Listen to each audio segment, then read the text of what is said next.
Saida Mirziyoyeva Turkmanistondagi xalqaro konferensiyada qatnashdi. Assalomu alaykum aziz muxlis. Agarda bizning kanalimizda mehmon bo'lsangiz, bizga obuna bo'lishni unutmang. O'zbekiston prezidenti Shavkat Mirziyoyevning to'ng'ich qizi, prezident yordamchisi Saida Mirziyoyeva 29-mart kuni Turkmanistonning Ardag'an shahrida bo'lib o'tgan Tinchlik va ishonch yili bolalar uchun xalqaro faoliyatini rivojlantirish nomli xalqaro konferensiyada ishtirok etdi.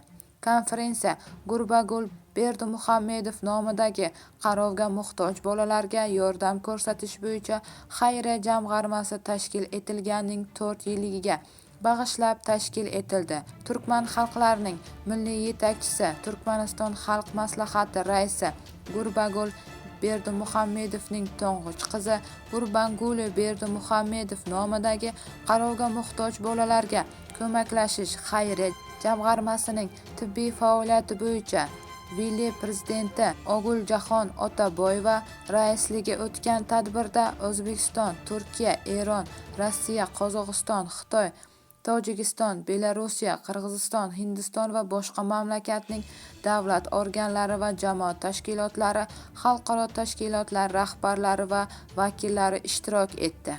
Tadbir doirasida Turkmanistonda faoliyat yuritayotgan xorijiy diplomat, vakolatxonalar va xalqaro tashkilotlar xodimlarining farzandlari uchun ijodiy tanlovlar tashkil etildi.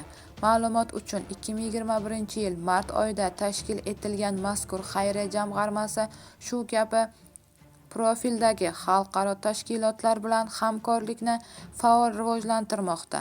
Jamg'arma o'z faoliyati davomida turli mamlakatdagi tabiiy ofatlardan jabr ko'rgan bolalarga yordam ko'rsatgan, shuningdek Turkmanistondagi muhtoj bolalarni davolash bilan shug'ullangan. Eslatib o'tamiz, Saida Mirziyoyeva Oguljaxon Otaboyeva bilan alohida uchrashuv ham o'tkazgan va unda Turkmanistonga taklif va samimiy iliq qabul uchun chuqur minnatdorchilik bildirgan. Shuningdek, u Turkmaniston xalqini Ramazon hayiti bilan samimiy muborakbod etdi hamda tinchlik, taraqqiyot va kelajak avlod farovonligi yo'lida yangi yutuqlar tiladi, deyiladi xabarda.